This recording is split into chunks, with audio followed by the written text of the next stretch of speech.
Hey, everyone, this is Dan, the GM, bringing you episode 169 of What the Dice. That is right. With 169 episodes down, we are still not done. Well, I was finally able to give the reveal that I have been just itching to give, and I hope it was a surprise. Now, the season's not over, and I have a couple more surprises up my sleeve. So, I hope you enjoyed those as well. As always, don't forget you can join us on our Discord and all the other amazing social medias we have been cultivating. If you want to find all those links and more, just head on over to whatthedice.weebly.com, and we will see you in our Discord. I'll shut up, and I'll let you guys get on with this week's episode. I'm Dan the GM. You are an absolute amazing listener, and I thank you for joining us. And I will let you get on with this week's episode. This is What the Dice.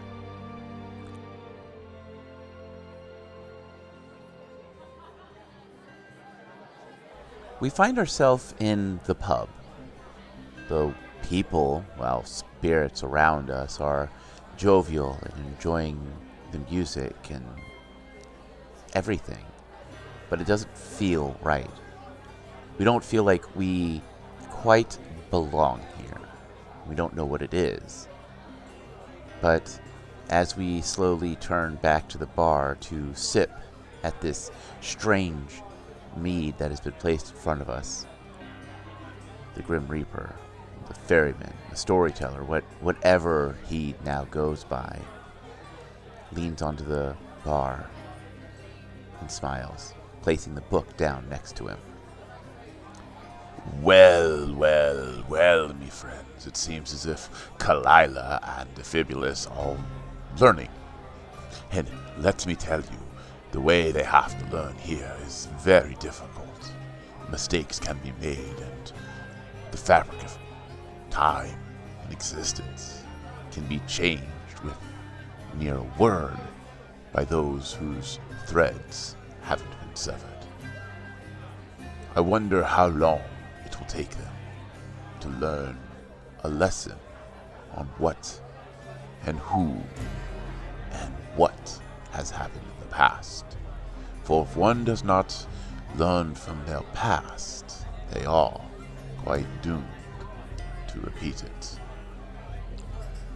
Sit back, me friend, enjoy the mead, and hear me tale.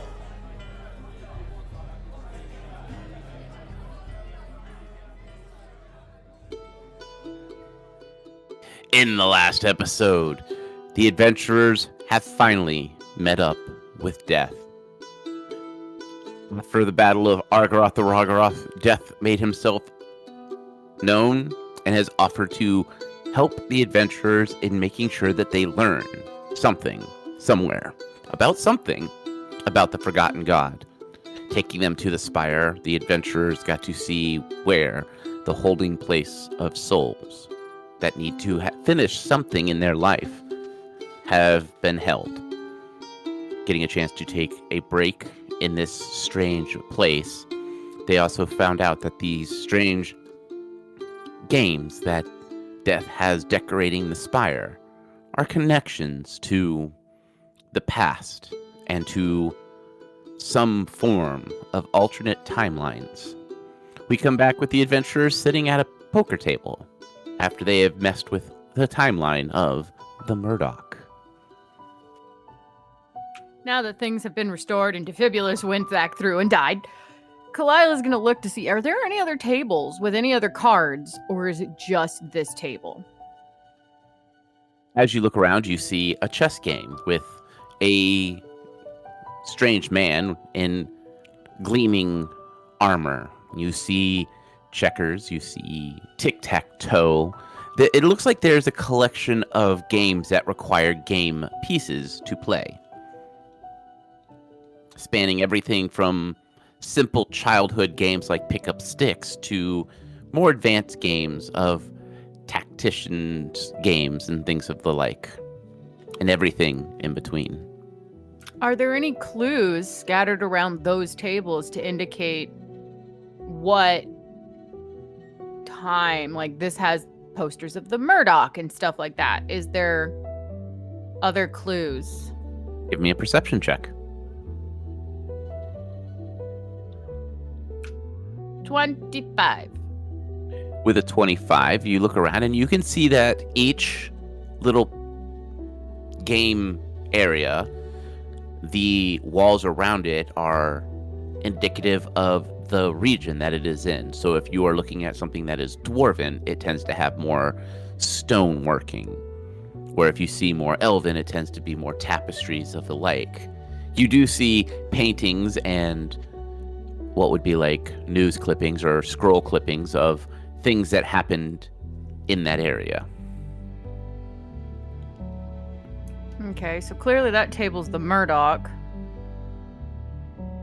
Kalila's always been curious as to what would happen if Clyde didn't leave them. So she's kind of looking for something that like might look similar to the Gods Fell when he had to leave them. He left on the Murdoch. Right, Murdoch. Okay, well, it wasn't that Murdoch then, because there's only 4 cards, and they seem to all be...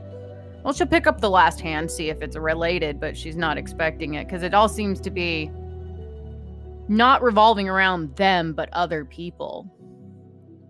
As you pick up these cards, you are in the body of a dwarf. You look around, and the Murdoch is new.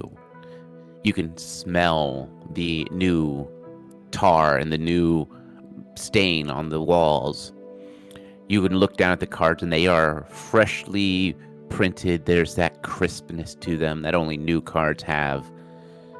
And you look around and you see a bunch of other dwarves. You all know each other and you have that inkling that you are all part of the Godspell.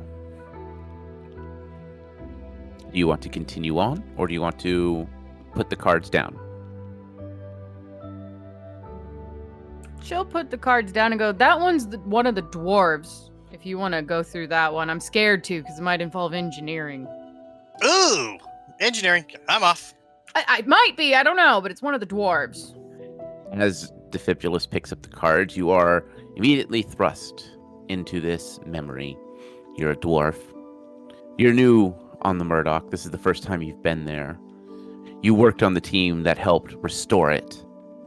And you're all playing with these cards just to kind of get that feel of the cards in your hands and the cushions on your butt to see how it would feel to be one of the people that purchased it or purchased a ticket for it.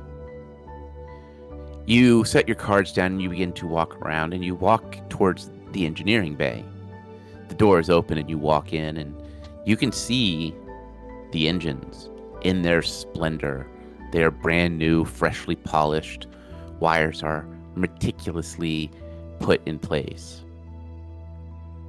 As you're looking around, you see a small vent that has been haphazardly cinched closed.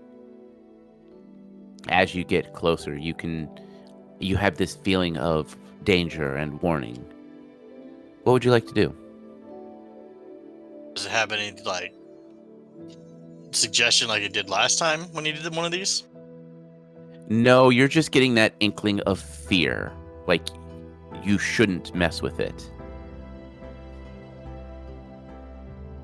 Defibulus, can I roll an engineering check to see what the cover would have been covering or why it'd be a danger? You can roll to see what it covers. So engineering. 32. It's one of the access ports for the electrical systems.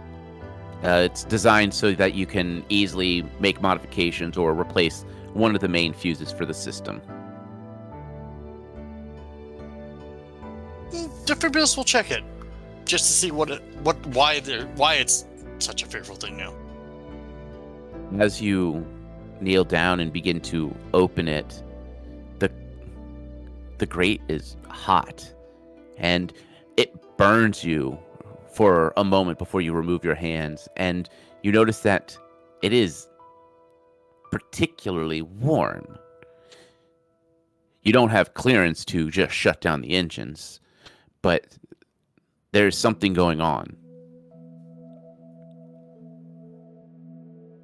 Can you see why?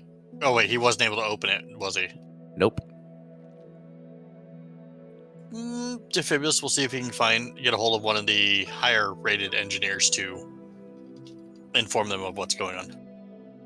You hurriedly upstairs to where the engineers are down chatting, and you find the lead engineer. He is going through a checklist as he looks up. Yes, Private? We will inform him of the panel and how hot it is, and that it could be a potential, a serious problem. He looks at you for a second, rolls his eyes, and stands up.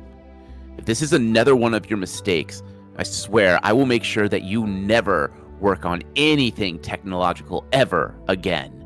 He walks down, and you get this tingle of fear down your spine from the threat.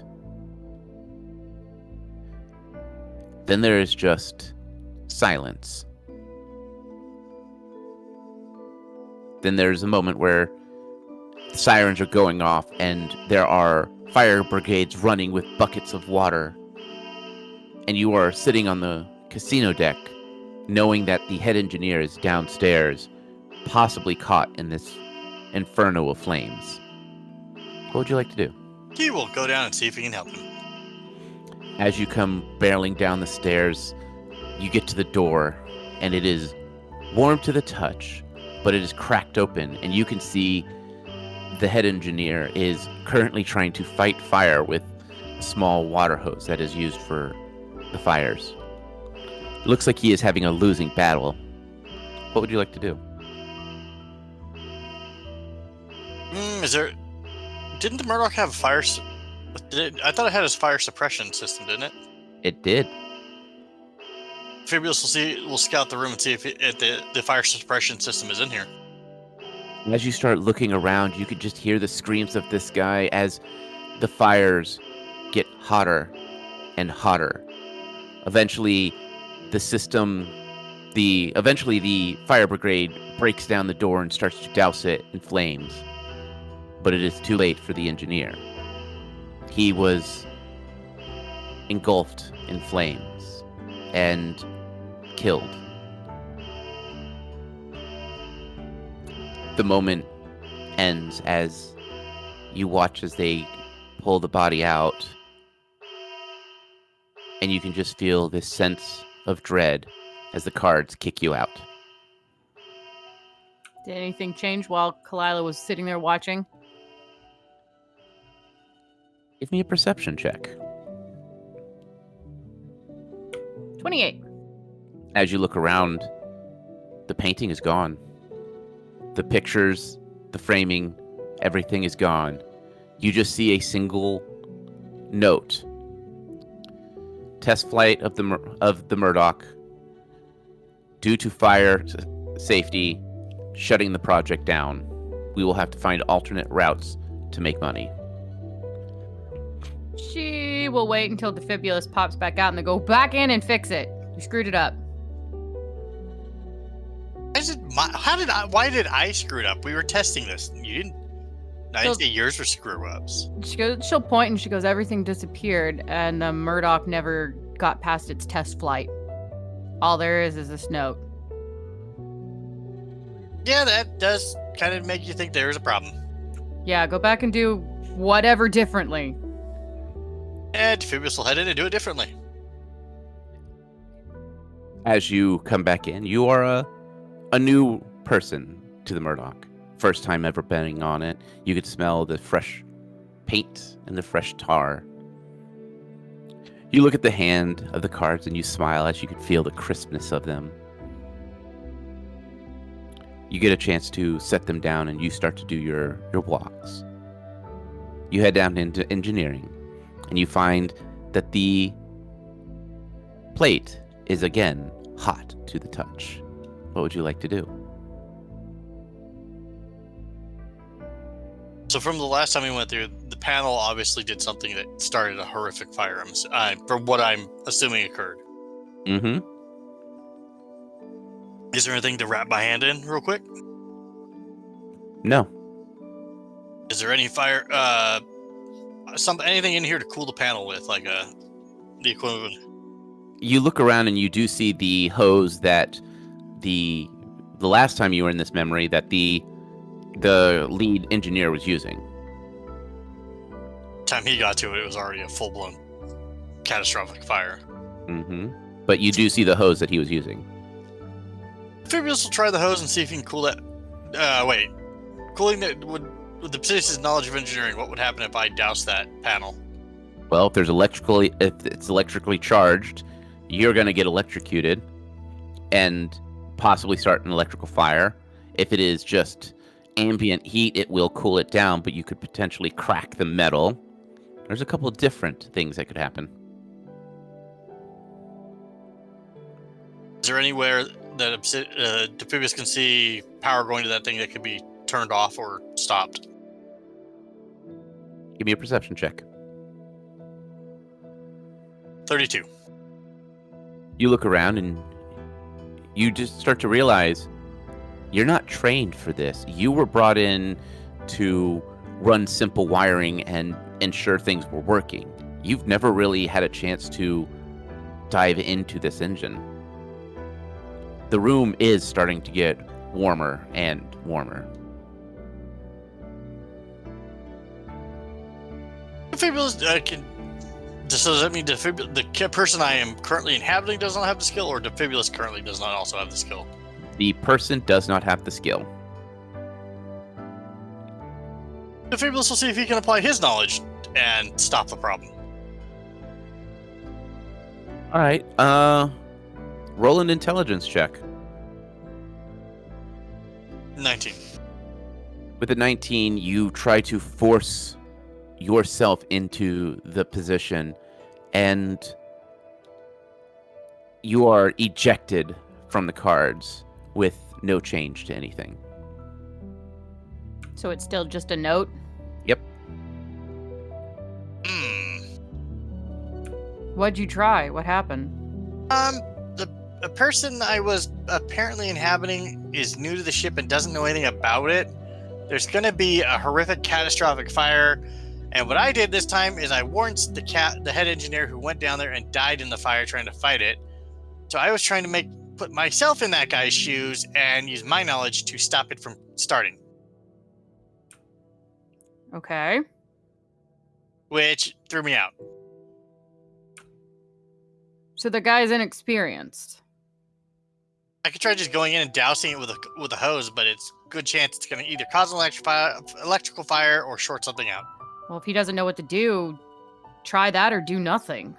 Okay, be back. You come through, you see the cards, you smell the tar, you smell the paint. You find yourself back in engineering, staring at this vent that is producing this warm air, and that is hot to the touch. Amphibious will try the hose this time. As you pull the hose and you start to spray it, there's an electrical crackle as the engine explodes around you, sending you out of the cards. Kalila, the note changes. There's now a painting of a mountain of flames. There's a note that just simply says, the xenophobic Godspell Kingdom exploded. We'll be sending the Adventurers Guild up to see what's going on and to potentially acquire any loot. Well, that didn't made it worse, I guess. Try doing nothing? Are you okay? Well, that was an explosive encounter. Well, it set the mountain aflame. Oh, I haven't blown up a mountain. Oh, yeah, I have blown up one of those. We blew up a mountain, right? No, we didn't blow up a mountain.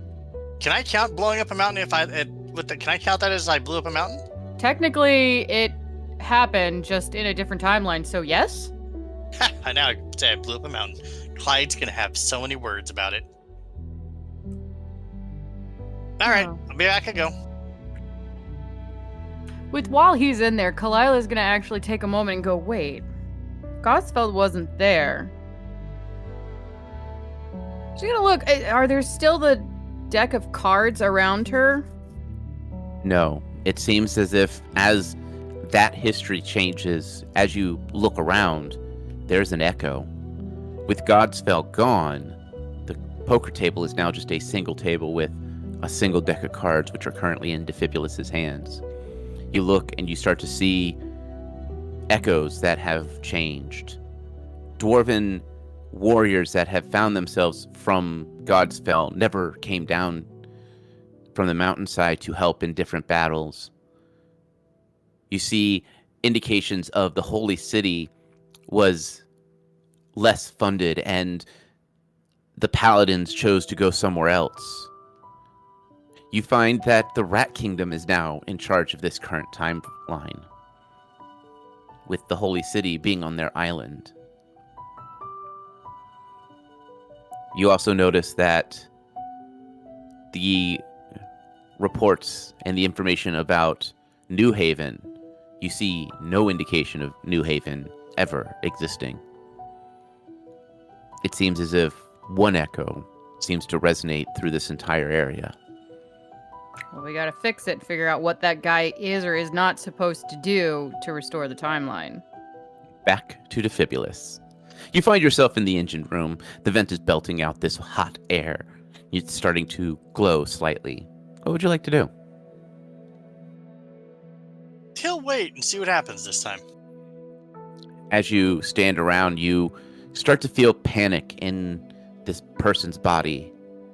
As the room gets hotter and hotter, they start to panic as the grate cracks and starts to belt out flames, letting out a massive scream of pain. There's a charge of different people coming down the stairs. You hear the barking of orders of, grab the hose, grab the hose. There's a quick moment as you could feel that cooling water hit as you start to black out. You hear the head engineer going, we need to install some kind of fire suppression system. We can't let this happen again. We're also going to need to add more venting so that this engine doesn't overheat.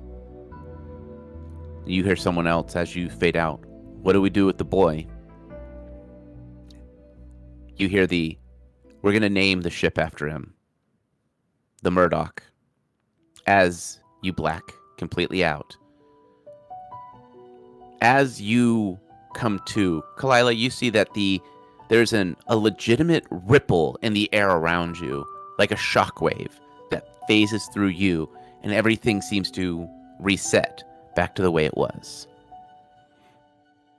She'll watch the ripple happen and then look back towards Defibulus and wait for him to make a notion that he's cognitively out of the cards again, and then go, whatever you did, you fixed it. Ow. What happened this time? Well, I did nothing. The panel belched out fire and electricity. I'm guessing the kid was hurt. The head engineer decided to add in a fire suppression system, venting, and named the ship after the kid, which he called the Murdoch. Well, everything went back. The difference is this time there was a physical ripple that went through the air, literally like a wave. It's the best thing that I can describe it. And before that happened, though, while you were in there, I was looking around, and she'll point out all the differences that she managed to observe, like, you know, New Haven wasn't even there. The Holy City was on the Rat Kingdom's continent, you know, all the crazy differences. And then now everything is restored to the way it is. She goes, I think it's trying to teach us that, you know, every little different thing that we either... The smallest thing can change everything. So the Murdoch not even coming into existence changed the entire world. Man, it's pretty awesome to think that such a small minor thing could have that big of an effect. She goes, yeah, agreed. But if New Haven didn't even exist, I wonder where the table is that involves anything to do with us or Clyde. Or even Faye.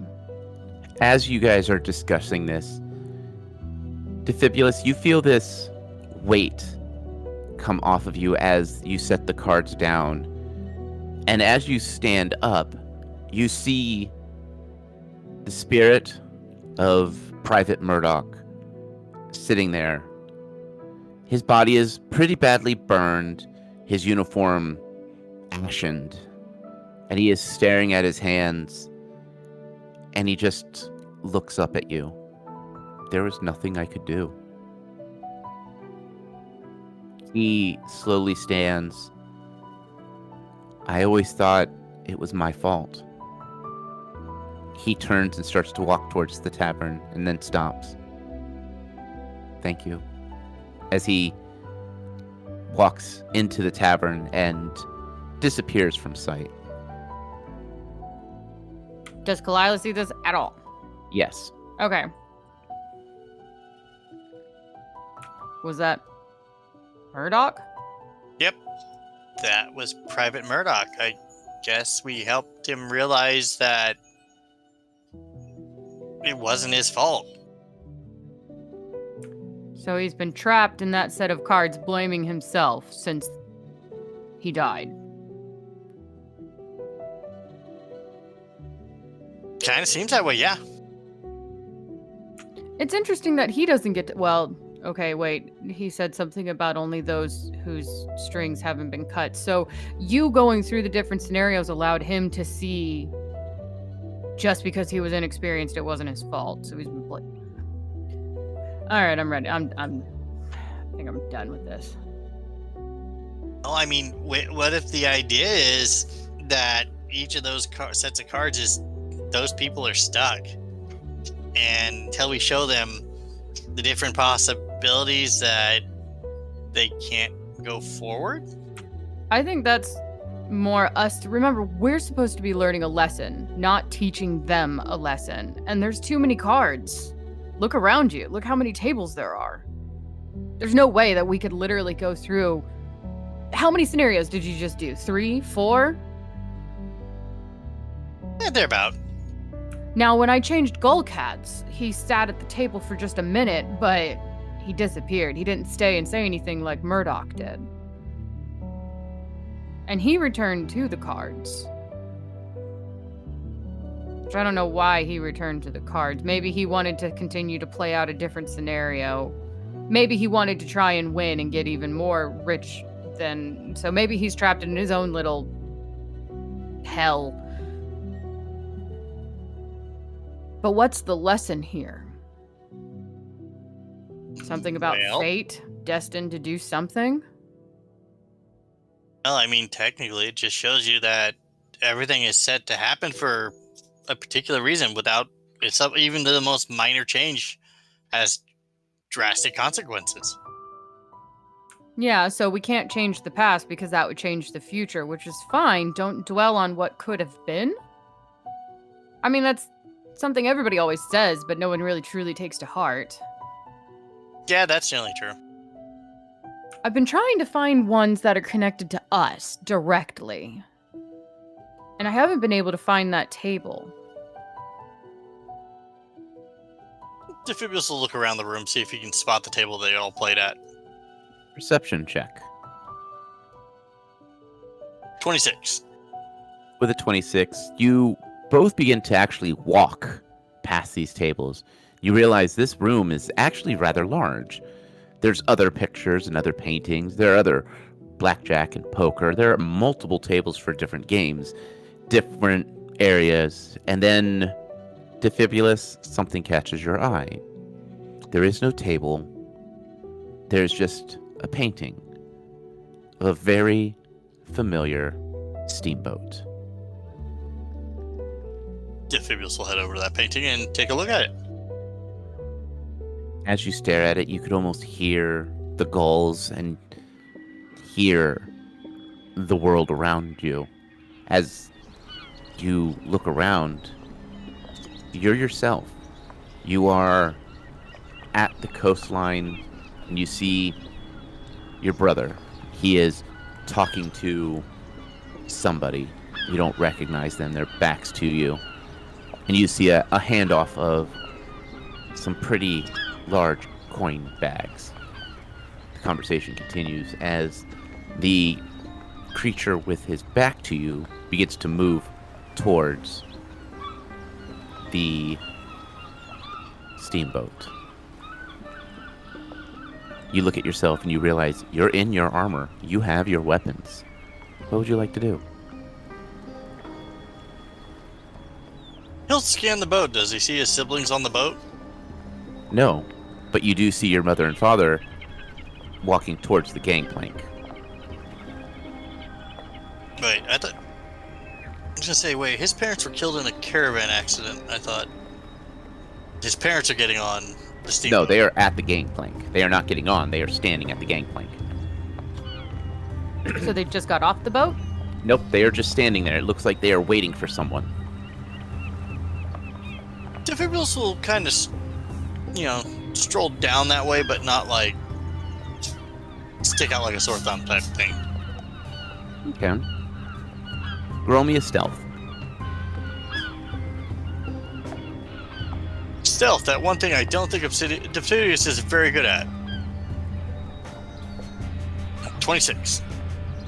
With a 26, you are able to walk up and kind of keep some boxes between you and the flow of people. You can hear your mother and father talking about something about packages and, don't forget to write when you get there, things of that matter.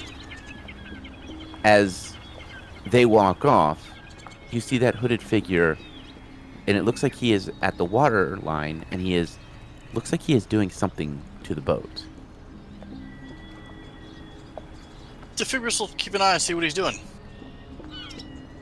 There's a few moments that pass, and something happens where the guy falls into the water and is splashing and trying to save himself. One of your brothers runs over and seems to jump into the water and helps this man out.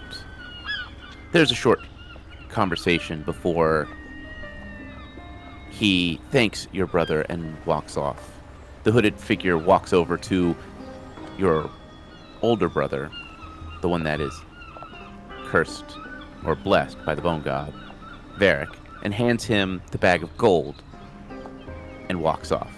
Varric seems rather pissed as there's a ripple. You're back on that dock line. It is later on. Who died first, the parents or the siblings? Parents were killed first, and the siblings were on their way across the lake to recover the pick up the bodies and bring them home. This scene is different. As you look around, it's more of a somber feel. You see your siblings dressed in blacks, except for Varric, who is gone. As you look around, you see something that looks out of place. It's on the steamboat, and it looks like it is burrowed into the metal just enough to where a passing glance you wouldn't see it. You can hear the captain call out that all aboard as your siblings start to slowly move up the gangplank. Defibrillator will take a look. That item is bored into the hull. Perception check. I'll give you a nat 20 on a perception check then. With that nat 20, you recognize it. It's one of Varric's designs. It is a type of breach mine that produces a very potent fire that would detonate anything combustible and would make it look like the engine itself would explode. And you can see a little clock on it that is currently moving. Defibrillator being who he is and how he is, he will see if he can pull that thing out of the hull. Getting down into the waterline, you twist and pull and pry it free and toss it into the water to short it out. As one of your brothers walks up, he looks down, he's like, Defibulus? Thought you had class today. Oh, yeah, I wanted to see you guys off. Sorry. Oh, no. Hey, you want to come with us? I mean, it would be great for you to... I mean, we could use the help. Give us... I mean, we're not going to be able to do an open casket funeral, but this would at least be a good way to say goodbye. Yeah, I'll join you guys. Defibulus, the world continues to play out, and Varric never comes to power. In fact, you end up taking control over the company with your brother's help, your other siblings' help, driving Varric and ostracizing and driving him out where he has no money, no friends, no allies. He disappears into the wastes. And the Short Bolt Company comes to power. As you live in that world, we go back to Kalila. Kalila, you can see Defibulus has stepped into the painting. The painting has changed from a sign of sadness, where you see pictures of, steamboat explosion, rocks the Short Bolt family. Only 2 surviving family members questioned for things of that nature. And as you watch, the painting changes, and you see a large factory with Defibulus and his brothers smiling out front, and it looks like they're doing a ribbon cutting. And Defibulus is no longer standing next to you. What would you like to do? She's more alarmed that Defibulus disappeared. And she's going to look around for him. No, you see him in the painting. Yeah, but his physically is no longer next to... Correct. But you see Defibulus in the armor that you've known him in, standing there. Son of a bitch. She's going to touch the painting. There's a ripple, and you can almost hear the world around. As you step into the body of a gnome maid. She is walking about, cleaning and dusting, and you can hear Defibulus and his brothers talking about the dragon rifle and all the research that they've done. We'll keep listening. Is this like when they're young? No, this is Defibulus as you know him today. Yeah, she'll keep listening for a brief moment. Defibulus, you are standing next to your siblings, and you have the dragon rifle in front of you. It is been immaculately cleaned, and you have found almost all the pieces. There are a few odds and ends that need to be replaced, like screws and a couple lenses, but the research that your parents had left you gave you so much more information. Varric has been gone for a while. The last you heard was he was arrested for being a highwayman near Hold's Keep and is being questioned for multiple thefts. Your other brother is leaning back in the chair and chuckles. Well, it seems as Varric's gotten himself into a load of trouble again. Yeah, it's still a shame that it's ended this way for him. Yeah, well, Mom always said Varric had greed in him. Yeah, but was there anything we could have done to help, stop him from being the greedy jerk that he is? Probably not. I mean, all of us seem to have that something about us. You got Mom and Dad's knack for the tech. I got Mom's knack for business. Our sister got the knack for marketing. I mean, it seems as if Varric was, because he was the firstborn, was spoiled. Who knows? But yeah, but Mom and Dad wouldn't have spoiled him. They would have we all had the same stuff. Yeah, but firstborn, he had claim to a lot. Maybe he just wanted to make sure that he didn't have to split it. Who knows? But on better terms, I think I might have a way to get those screws that you're looking for the dragon rifle. They're kind of a weaker mithril, but they're going to be pretty easy to get a hold of unless you really want to get the high-end mithril. If we're gonna do this, do the dragon rifle, we gotta do it right, like Mom and Dad would have. We would get the higher grade mithril. All right. Hey, you're the tech genius. I will place the order in. You want the normal batch of 50 in case some of them are misthreaded? Yeah, always. All right. Yeah, I will take care of that. He stands and gives you a pat on the shoulder. You know, I have a feeling if it wasn't for you showing up that night, things would have been different.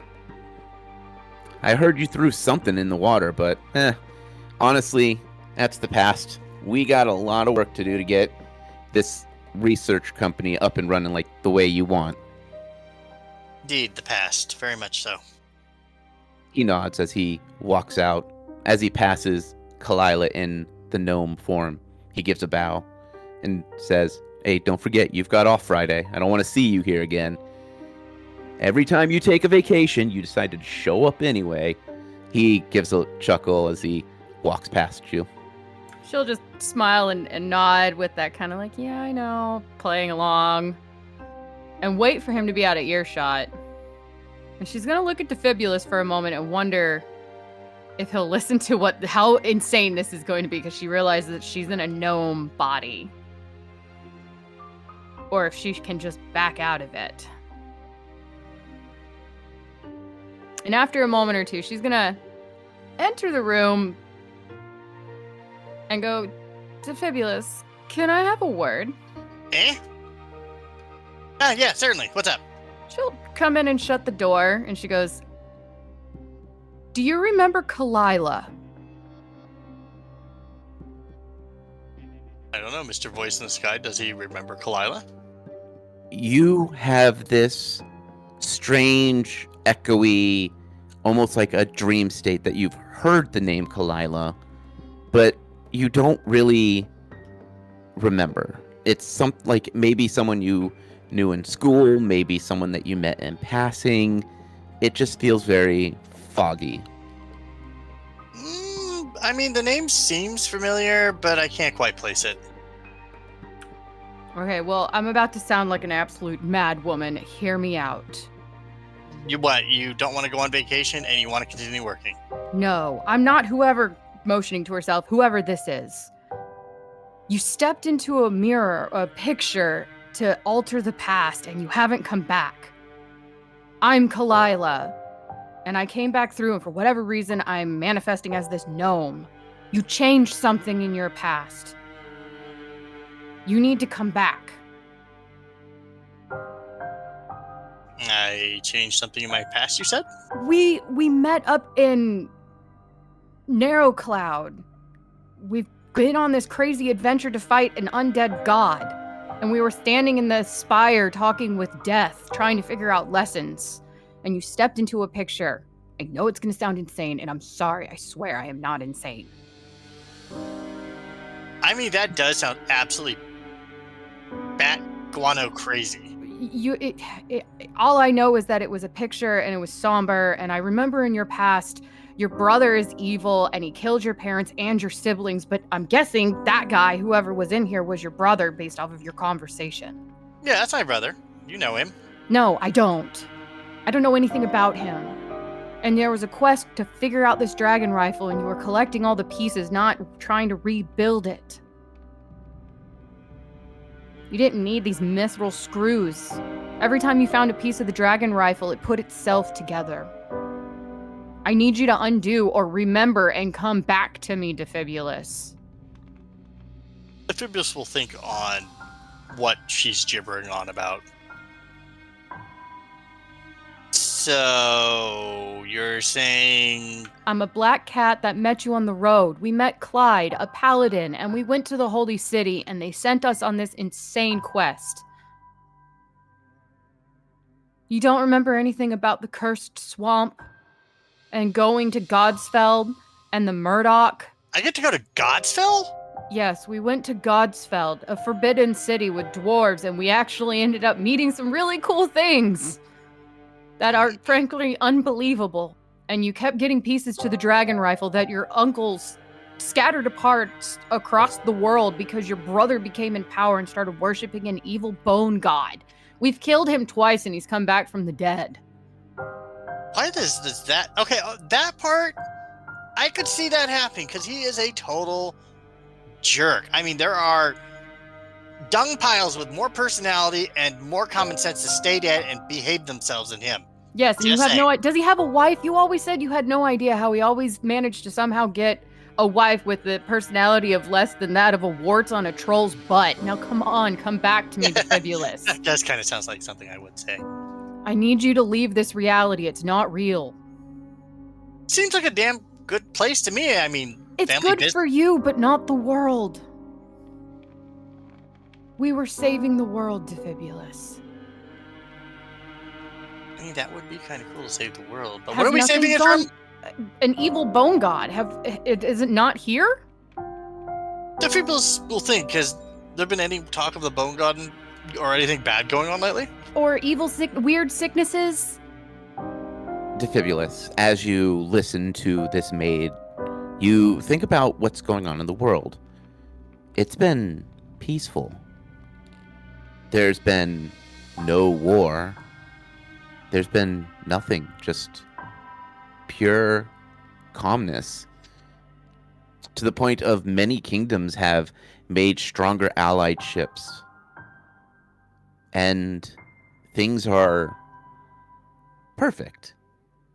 Sure, there are the occasional squabble, and there are these highwaymen that have been a nuisance, but with the rise of the short bolt weapon company, the armies that are standing are better prepared. If it was like, well, I mean, now there really isn't any problems with the family business taking off. You know, most of the kingdoms are well armed. There's occasional issues with highwaymen once in a while, like my brother. Yeah, things are actually going pretty well. So why would I want to go to a world or a reality, as you put it, that's got some crazy evil bone god destroying everything and trying to kill us? And what is my family doing during all this? Your family was killed by your brother. He attached something and sank a ship. I don't remember the details, but you always told me that your brother, Varric, killed your parents, and then your siblings died, and it was just you, and he took over the company and tried to kill you, and you gathered up the last bits of the information over the dragon rifle and ran and hid from him. That's how I met you. Defibulous, roll me a constitution roll. Just a straight con roll? Mm-hmm. 19. With a 19, the world around you starts to crackle like a bad TV show for us.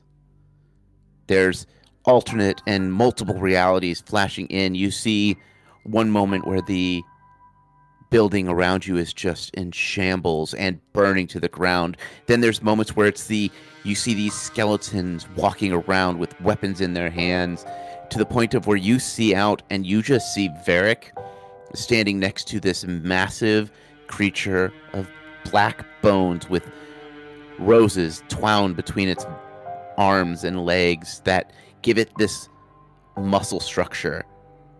And then there's just this flash and you're back to where you were. Back in this perfect, serene time frame. The hell was that? Did Kalila see any of it? No. What Are you happened? cursed? No, I'm not cursed. What do you think? I'm blessed by my goddess. People and their gods. Anyway. Yeah, you didn't believe in the gods either, but there was a crazy voice that talked to you occasionally. Oh, great. Now you're saying I'm crazy. No, I heard it too. You weren't crazy. Oh, okay. Well, I don't know. I just saw this, like, my brother looking evil standing next to this giant bone thing that looked all bony and muscly and black. It might not have happened yet, but it's going to. There's no way that this was the correct thing that was supposed to happen. Okay, so let's say I agree with you. And I decide I want to follow you back to this world. What am I looking forward to? Saving the world? I mean, And then you're still alive. As soon as we take down the Bone God, your brother will stop resurrecting, and you'll still take control of your family company, and you'll have the dragon rifle. Okay. You're one piece away from completing it. You all say he killed my brothers and sisters and my folks? It's sad, yes. But you have me. You have Clyde. You've made friends along the way. Just come back, Defibulus, please, as she holds out a hand. Trust me. Either you're going to take my hand and nothing's going to happen, or you're going to accept it and something will. I don't know how to leave these cards, but I'm thinking through sheer will we can. I came in here to try and fix whatever you did. We were sitting at a table playing, picking up the cards when we were on the Murdoch. Are you saying I screwed something up? You changed something. I don't know if that's necessarily a screw up, but you changed something. That's it. I think that's like the third, fourth time someone said I screwed something up today. All right, hold on. I didn't say you screwed it up, Defibulus. Yeah. All right. I'll humor your craziness. Lead the way back to this other reality, and if you're right, well, then I guess I won't remember any of this, and things will be back to normal. If you're wrong, I think you're going to need a much longer vacation then, and one that you don't come to work at. Deal. All right, crazy, lead the way. Are you taking Kalila's hand? Yeah, he'll take the crazy gnome's hand. As you reach out and touch her hand, you can feel something. There's like a crack as Varric kicks down the door with a rifle in hand, and as he's pulling the trigger, you are pulled out of this painting and you land back at the spire. The painting above you is showing tears and rips, showing multiple timelines, some good, some bad, some that there's just flames. After a few moments, it sparks and returns back to the painting that you once saw. Kalila's just gonna stare at Defibulus for a minute and kind of like pat his face in multiple spots to make sure he's physically there, and then just give him a big old hug, going, "Don't do that again to me." Hair in the face. Do what I do. You changed something. No, Defibulus, you remember everything from both timelines now. Oh, that's going to be such a headache to straighten out in my head after a bit. But that was a really good timeline. She goes, "What did you do different?" Well, so when I first went in, my brother hired some guy to put a package on the boat, I'm assuming to blow the boat up. The guy fell in the water. My second brother dove into the water, rescued him, and they talked, and then the guy went back to Varric, gave him back the gold and left, which pissed my brother off. And then there was another instance where my brother wedged one of his shaped mine charges into the hull, which when it exploded should have ignited everything and blown up the boat, making it look like it was an accident. I pulled it out and put it in the water. So you saved your siblings. Yep. And it looks like Vera came back to you anyways to try and kill you off again. Why does that not surprise me? Even when things are going well, what happens? Varric shows up and tries to kill me. I am noticing a very, very distinct pattern here. And it's not one I like. I'm just happy to have you back. I got worried. You literally disappeared and showed up in that, pointing in the painting. Was it looking that bad? It changed and it looked all happy again and you were in it, but you are no longer here. As she motions to like where he's standing. You literally faded out of this timeline. So, if I'm supposed to understand what's going on, keep with me here. After helping Private Murdoch understand it wasn't his fault, I go into my painting and pull the bomb out and stop the boat from sinking, saving everyone but screwing everything else up. So, I need to learn a lesson that it wasn't my fault they died? Yeah, pretty much. And that if you change anything in the past, it changes everything in the future. I wonder what type of future I'd have created if I just go back in time and shoot my brother. I mean, you could find out, but I'm worried you might not come back here and it'll be harder to get you to come back. Because until you started to even possibly believe in the lunatic gnome that was telling you she was a cat in a different timeline fighting a bone god, you genuinely forgot who I was. Yeah, that's probably not a good idea if I go in there and toy with anything further. I don't know if I can get you back. And despite, the fact that, I had my siblings, I still get the feeling that things wouldn't be as good as it is now. Who's not to say he didn't walk up the stairs and shoot your siblings on the way up to you and we just didn't know it yet.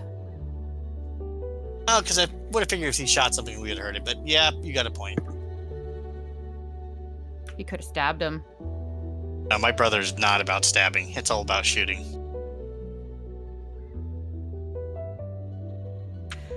Fair.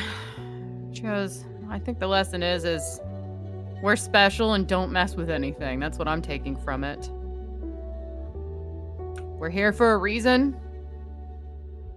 We made the decisions we made to get here. As much as I want to go in and see what would have happened if we would have managed to keep Clyde from leaving us, I have some kind of feeling that him not being at Hold's Keep is drastically important, and we better not mess with it. Yeah, probably so. So changing the past is bad. Gotcha. And for whatever reason, we're here. Now, what if I go into the future and change the future? There is no future cards. Are you certain?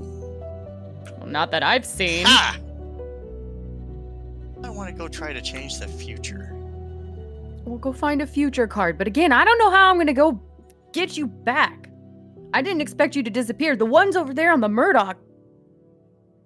I mean, okay, it wasn't us. I'm not dare stepping into my own portrait.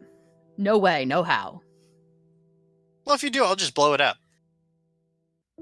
That might kill me. Well, so will this adventure if the way we do things. Okay, well, by your logic, let's go find the portrait of Varric and blow it up, and that should cease him from existing. And who's not to say somebody else worse than him doesn't show up? Fine. Just, well. I mean, I'm all about it, but it might make the situation worse, and I don't know what happens if you permanently destroy that thing. Call me a scaredy cat, but I'm not touching That it. is a valid point. I don't know what happens if I blow one of those up. And so far, everything we were able to go back and fix, but I'm kind of curious, though. the portrait didn't spit you back out to me. Okay, I understand. Don't blow them up. Don't go changing the past. And probably don't go trying to find the future, changing that too, because that's probably going to cause problems. So now what are we doing? Going and finding death and seeing if that's the lesson we need to learn? Yeah, let's do that. Or we were going to go visit your parents. We'll deal with death, then go talk to my folks. That sounds like a plan. Don't ever leave me again like that. Not like I intentionally went off to go break something. Currently. At this point. Maybe a little. He'll just laugh and be happy he's back. I think I need a drink.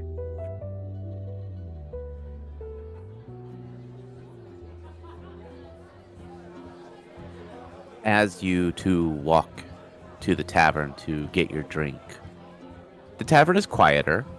It is more of a, late night kind of feel. There are people still talking, music is still playing. And you see Death sitting at the table that you originally sat at with drinks already poured and his hands lightly placed on the table as he is flipping through a leather-bound book.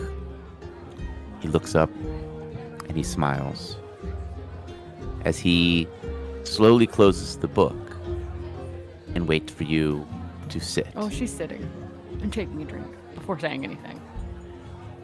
Defibulous will sit down. As you two sit and let that lesson and the realization of things slowly sink in, we end this episode here.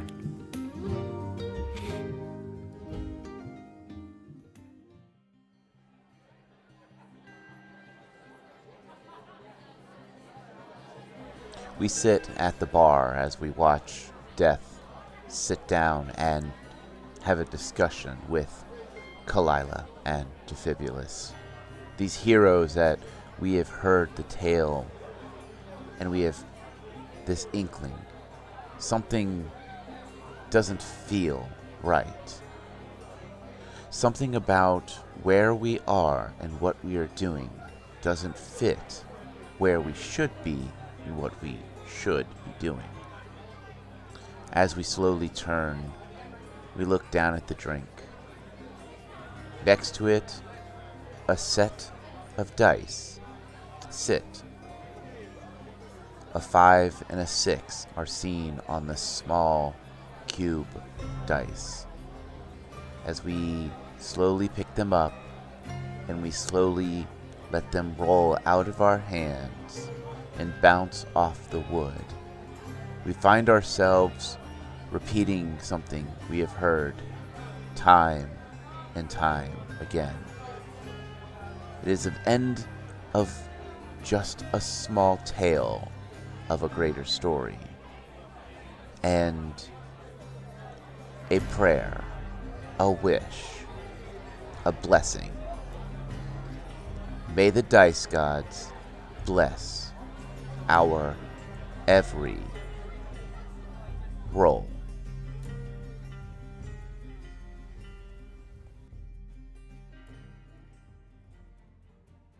We here at What the Dice would like to thank Paizo for creating Pathfinder, Epidemic Sound for our music, as well as Sirenscape for our sound effects. If you would like to reach out to us, you can do so on Facebook at What the Dice Pod, Twitter at What the Dice Pod, and of course email whatthedicepod@gmail.com. And if you liked our little adventure, please share us with your friends and rate and review us.